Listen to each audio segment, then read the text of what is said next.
Hey, what's up everybody? Steve with the Penguin Outdoors YouTube channel, and today we're talking about stakeout poles.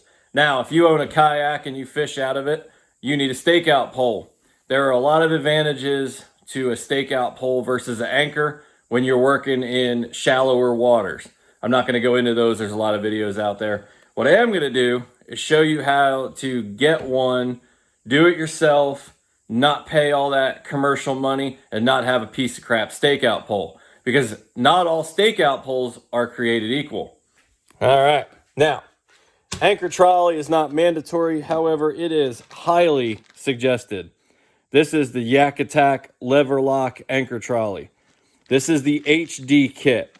The beautiful thing about this kit is you can install it standard and you can always switch to the heavy duty later on. So anyway, there's a lot of anchor trolleys. There's do-it-yourself anchor trolleys. This one is the best. It is worth the money. It is the way to go. You want the Yak Attack lever lock. Okay, enough preaching about that. This is about stakeout poles. Okay, you're also going to need some paracord, which I already had laying around, a T, and either a float or a pool noodle. I already had this laying around. Now, the pool noodle, float, whatever is optional, but your stakeout pole will sink, so I strongly suggest you get it. And then you need some kind of lighter, torch, whatever to melt your paracord. You're also going to need a cup of coffee. Get to our feature component. Let's talk about the stake pole. You know what? Give me 1 second. I'm going to close that garage door and get rid of some of this glare. That's a little better. I'm going to come down just a little bit here. All right. Let's talk about the stakeout pole itself. Now, if you have access to free bamboo, if you can walk out back or go over to your friend's place or whatever and cut down a 6 to 10 foot length of bamboo free of charge, nice straight solid piece, then great, use bamboo. There's nothing wrong with using bamboo. But let's break down what a lot of people do. First of all, don't pay for a commercial stakeout pole. I have yet to see a commercial stakeout pole, even from the brands that I love, that is worth spending the money on. It's just not worth it. You don't need it. Don't buy a commercial stakeout pole. Number two, do not use PVC. There is unbelievable amounts of videos on how to make a PVC stakeout pole. They suck. And anybody using it who says it doesn't suck has never used something better, because PVC is flexible. It's very lightweight, which I know what you're thinking. On a kayak, you want lightweight. We're going to talk about that. It's too light. It's too flimsy. It's just not, don't use PVC. A lot of people will just find a long straight stick, smooth it out. You can do that. That's great. Again, not going to be as good as this. So let's talk about what we're using. This is a fiberglass tree spike made by, hang on, Miracle Grow. It came from Lowe's. Now, there are a lot of different tree spikes that you can buy. You don't want metal because it's heavier, and most of the metal tree spikes are coated in plastic, and you'll find that they're very flexible. This is not flexible. This is a fiberglass tree spike. It's not a metal core. It's fiberglass, the whole thing. What's nice about this one is it comes pre-sharpened. Well, it's not sharp, but it comes with the point.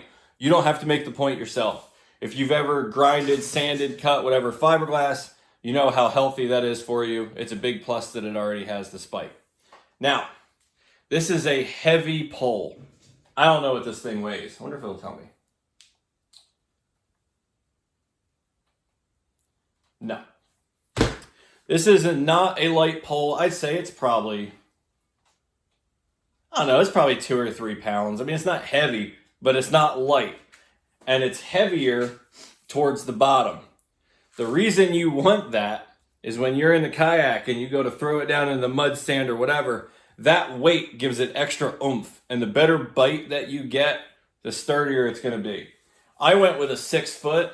Because quite honestly, 6 foot is probably the max depth at which I'm using a stakeout pole anyway. And I tend to get a little shallower and then stake out. Some people like a longer one, 10, 12 feet. I could have done that. The kayak is almost 13 feet. They like that because they can get it further down in. Again, I don't need more than 6 foot, so you adjust to your needs. Now, this particular tree spike costs a little more than a lot of the other ones. We're going to talk about that. Fits right into the paddle bungee, by the way. Okay, here's what this little project cost me. Miracle Grow 6 foot fiberglass tree spike was $9.98. That's pretty much double what a lot of them cost. But again, we're going to talk about why. Oh, where's the other thingy that I bought? 1/2 inch T, 62 cents. That's what it cost me because I already had the float and paracord. So, the reason this one costs a little more is it's heavier, it's slightly larger in diameter, and it's UV protected. It's gonna hold up. That's what you want. It doesn't flex, it's not gonna break on you, the sun isn't gonna break it down. It's worth the extra couple bucks, in my opinion. I mean, you're still saving a ton of money over the commercial stuff. Now, the T. The reason we want a T is because we want to give this bad boy a handle. This is also where we're going to attach our float. Now, you want a float because this will sink. I can't remember if I said that already or not, but you want one. You can put a pool noodle on the handle. Pool noodles tend to slip up and down. I don't like them on the pole itself. I'd rather have a chunk of pool noodle or a float off the end. Depending on what tree spike you buy will depend on what size T you need. This one is a very tight fit. You are not going to need PVC glue. You are going to need my dead blow hammer, wherever that is. Well, this isn't the dead blow hammer I wanted, but it's the dead blow hammer I needed. Let's see if we can get this in one try without sending it flying. Down a little bit, but I don't want to. There we go. You can go a little further. Come on. There we go. That's what I'm talking about. That bad boy ain't ever coming off. Okay. You're not going to need a lot of rope because you just want it to be able to float.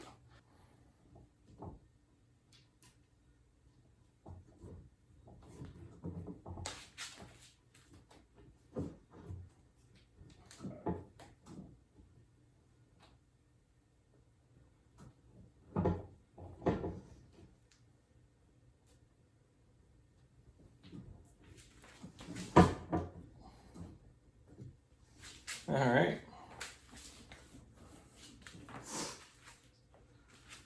Oh, everybody's looking for something.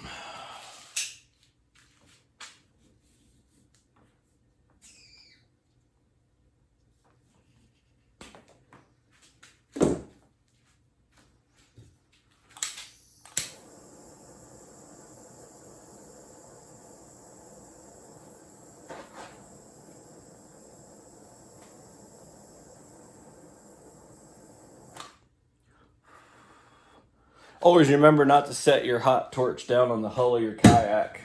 Ask me how I know. Okay.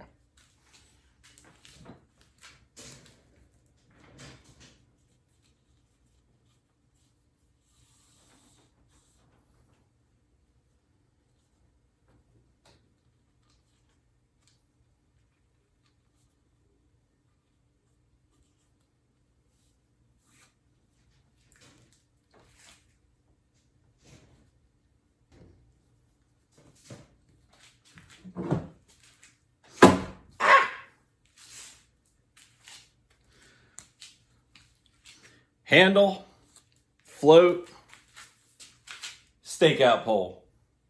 I'm done. When you're out on the water, the anchor trolley will have a ring.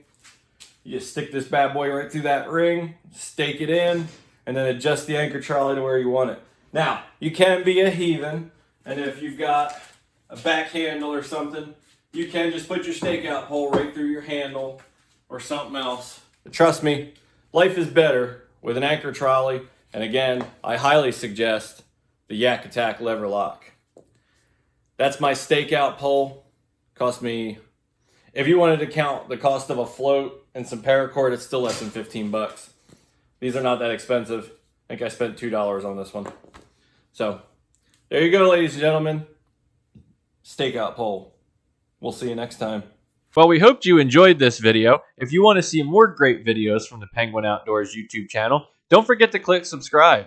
And while you're at it, hit that little bell so you get notified when new content is available. Please leave us a comment down below and let us know what you thought. And don't forget to hit that like button. Thanks for watching, and we'll see you next time.